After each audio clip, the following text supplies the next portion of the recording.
And actually, we were speaking, and I want to go back on a point that we were talking about between like the difference in class. Yeah. Because I think one of the big things I've realized is there's a massive class difference.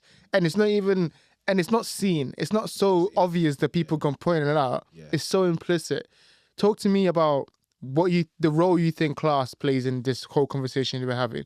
How do you think class differentiates people who educate themselves and like outside of school? And how do you think people in different classes approach education as opposed to people like, you know, from different backgrounds? Firstly, is a culture's big on this, and when I say culture, it's in terms of the mentality culture rather than the culture of, like, for us, we're African, right? I'm half African, but you know, I'm African. I'm a Gambian, right? So not in terms of our tribes and our food and stuff like that culture. I'm talking more as in a mentality culture. Talking about the term like as a black Brit, right? So being a black person living in this country, obviously there are upper class black people who think like their white counterparts, right? Because they'll like look at Kwasi Kwarteng. He went to Eton. Yeah. So I don't know much about him, but I'm assuming he is upper class due to that. He was an MP. Yeah. Clearly, Kemi Badenoch, probably upper class because she is the leader of the, you know, the Conservative Party, right? So when it comes to these kind of things, right, I think the role class plays in it is the fact that firstly, their mindset is, I'm going to get you in the best form of education you can. If it's not grammar school, it's private school, right? And it's a thing where it starts from there. And then also probably at home, there's stuff that happens, the way they're educating them on certain things, also training them to run, if they run their own organization, their own firm, they're training them to get in to that firm, right? And then also, let's talk about nepotism. People say nepotism is bad. This person's a nepo baby. Nepotism happens all the time. I know people in lower classes that use nepotism to get people through the door. Do you get what I mean? So it's hypocritical. Absolutely. It's hypocritical. Like, I used to sit there and be like, no, I would never use this nepotism things. The stuff I've been seeing from people, I'm like, why did I never use the fact that I knew somebody to get in a position? Why did I have to make it harder for myself? Because I have good ethics, right? Because most people, they're like, no, forget that. The upper class, they're like, I don't care if this is my son. If I need to get him an internship when they're in year 10, I'm going to get them an internship, right? So it's a thing where I think it's that mentality aspect of it as well. And remember, a lot of people's attitude, it's the law of association. You're the average of the 5 people you spend the most time with. Mum, dad, your 3 friends in school. If you go to a private school or grammar school, they're mostly academically inclined. And then also out of school, they have what you call the supercurricular activities. Like, we engage in supercurricular activities. I didn't grow up doing supercurricular activities. I don't know if you did, but the supercurricular activities, for people that may not know what that is voluntarily going to these lectures, going to these debate nights and all this kind of, there's loads more. You can research them. It's on the internet. It's an actual thing that you can look into. But these are the things that Oxbridge students say in their interviews. They talk about the whole, I go to debate events and all that kind of stuff, but they can use the dialect and the lingo that is used in these debates as well. This house believes this, that, and the third, right? These are debates that they have at Oxford Union, Cambridge Union, and all these other debate events that we go to, right? So it's also that aspect of it, again, going back to the whole it being enticing to be educated. It's seen as the norm for them, right? It's seen as the norm to know all these things. Absolutely. So that is kind of the class thing. Whereas for us growing up in ends, it's about, like, again, in my school, no one can tell me different.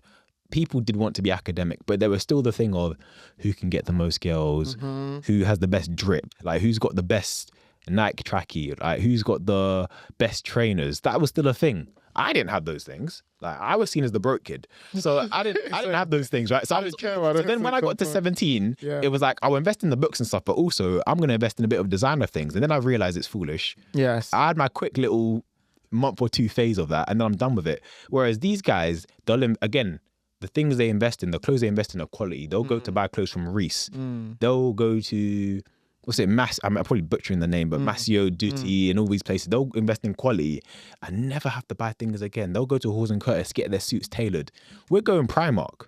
Like, nothing wrong with Primark. I don't like fast fashion. I don't think it's ethical. But there's just, when you deep the difference, even articulating this to you, it's mad when you deep the difference of things. And that's why it's so important to be careful of who you surround yourself with, right? Because I have friends who aren't like me, and that's fine. One thing about me is loyalty is one of my biggest things, and I think growing up in ends, that's why for me loyalty is so important. Unless you do me dirty, or you say something I don't like, or you're jealous of me, we're bros for life. I'm not gonna ditch you just because I'm thinking about this now and you're not, because we're still young at the end of the day. But when it comes to a lot of people in the upper class, their friends are just like them, right? Their friends are just, and that's okay. Like, I don't have no issue with being more intelligent than my friends. But what I do think is that if I'm the smartest person in the room, I'm in the wrong room, and I need to go to Gresham or another place and feel like an idiot. 100%. I think that's what they do. But then once you learn, like, there's people, again, similar class to me, who will still do certain activities and hobbies and habits. Big up my boys Adam and Memphis. They will always do things. Memphis always wants to go play golf, play tennis. He's the one that put me onto Virgin Active Gym. There's certain things because I only knew David Lloyd's. I didn't know about like games like squash and stuff like that until Memphis was like, yo, I play squash. I was like, what? And then we started playing squash. I was like, this is hard. This is hard. So even like activities like that, they do from young. Yes. Sailing, stuff like that. Even scouts. I did fire cadets when I was younger. I wish I did scouts as well. So that stuff, people get them into from young. Whereas for us, it's the same things like football, which is cool. Football's, I don't play football. Yeah. I watch Arsenal, you know what I mean? That's my team. We won yesterday 2-0, right? Let's not talk about football. Yeah. Wait, who do you support? Liverpool. Oh, yeah, sorry. So, no, yeah, but no, you know what? Moving swiftly on. We'll talk about football afterwards. Yeah. But you know what's crazy? You're 100% right, actually. The way you just dissected it was beautiful, and I think it's so true. What I started to notice was like, it was on three fronts, right? First off, I started to work in the city. Yes. When I was working in the city, I seen all of these.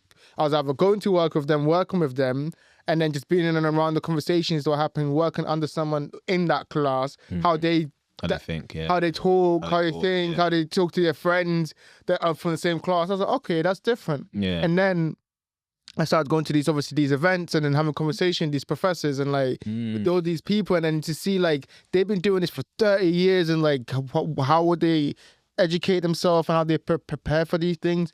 That was the second thing. And then last thing, I started working in this bar, which was like, it was just like, it was a private bar. Imagine it was like a private sports bar with like, there was a tennis, there was cricket, and there was hockey. So all of them white sports, the upper class sports, and they would come there afterwards, and you just see how they just, and I was like, oh, okay.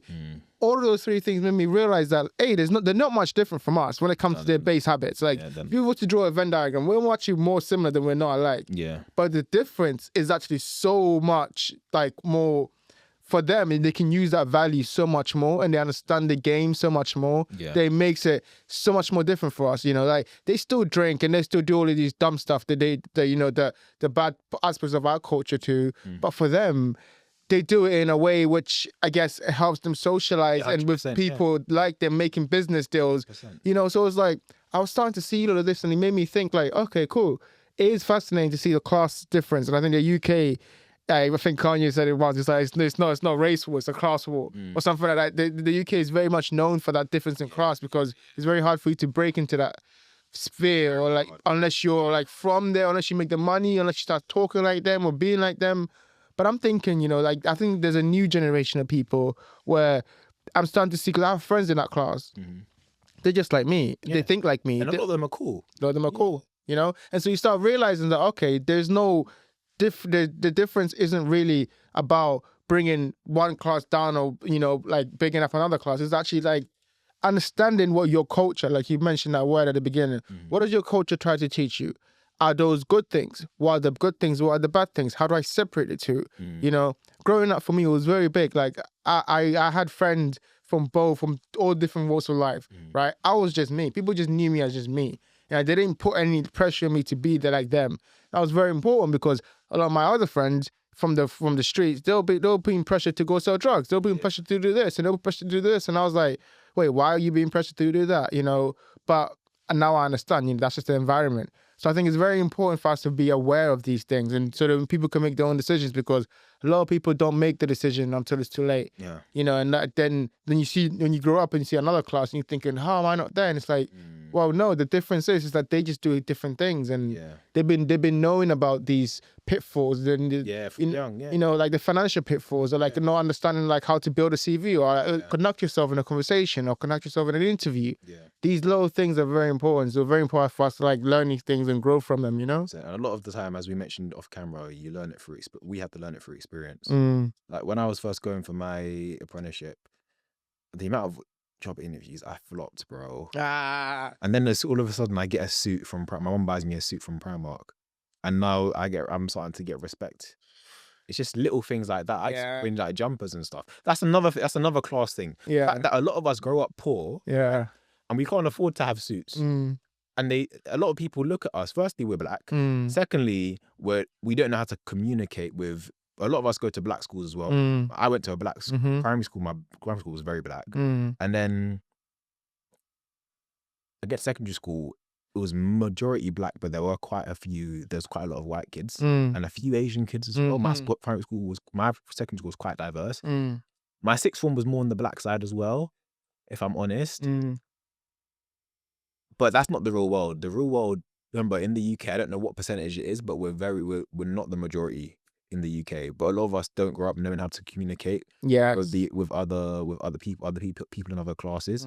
And also, once we learn about things like systematic racism and all this kind of stuff, it makes us nervous. Like, they look at me a certain way because they see me like this or see me like that. Or if I say this word, is like I used to say certain slang would slip out when I talk to people, and I think, oh no, like are they gonna think I'm unprofessional or something like that? Nowadays, I don't care, because I'm just like, this is me. I don't overdo the slang. I say what I want. I know I'm very intelligent, and if you don't like that, that's cool. Not everyone's going to be my friend. Not everyone's going to take to me. I can't control it. Some people just aren't going to like me. Some people are going to see me as a black kid. This has happened before. Even when I was 18, people saw me as a black kid who speaks well, and even other black people would say, "Oh, he's overconfident." I was like, but I don't brag about my achievements. You know, I don't brag about my achievements. People come to me and say, "Oh, I saw this on your Instagram," or "I saw this," and I'm like, "Oh, thank you, bro. I appreciate it." I don't go around saying all the stuff I've done. There's certain stuff people do, and I've done that I haven't even put on LinkedIn. Right? I've just done it and not even posted it. I should post it, but it happened years ago, so I can't. I'll probably do a throwback post. But essentially, that's another thing. The fact that a lot of us are seen as arrogant or overconfident. I'm like, what? Because you expect us to be a certain way. That is counterintuitive to our growth. And then that's an issue for you. Because you already had this picture of, oh, I'm expecting him to come with slang and start bopping over and all this kind of stuff and saying, oh, I want to get Morley's. I can eat Morley's still. It's not healthy. I'm trying to go veggie now. So I'm not even trying to do this Morley's thing. But even if I wanted to, I can go to Morley's in a suit. You can't tell me nothing. Because I'm authentically me. And this is the thing. People code switch and stuff like that. People have their perspectives on code switching. I think being authentic helps you to connect with people better. Absolutely. Just like I was in Italy, as I told you a few days ago. I was authentically me throughout that trip. I was even saying certain things like, I'll be rude, I don't care what anyone... Well, not even in a rude way, but in context of the conversation, I'd say, I don't think you should care what people think. I don't care what anyone thinks. That's that, right?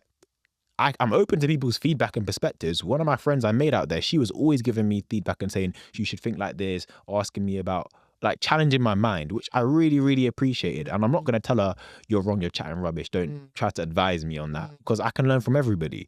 But there's a difference, because I know that the way some people are, they will try to say things and do things to hold you back. So I'm very cautious of not only who I surround myself with, but who I take advice from. Absolutely. And that's the biggest thing too. I feel like learning what to differentiate between people, like, because people will say, oh, you can't do this. Meanwhile, they couldn't do it. 100%. You know, so like, I think Jay-Z said it. It's like, no, you couldn't do it. I don't have that limitation on myself. I think when you come from a certain background, you have to realize that early. 100%. That people are saying that not even to like be bad to you. They just don't think that's possible. It's impossible to them, You know, it's like to them, they don't have the mentality to be able to achieve that.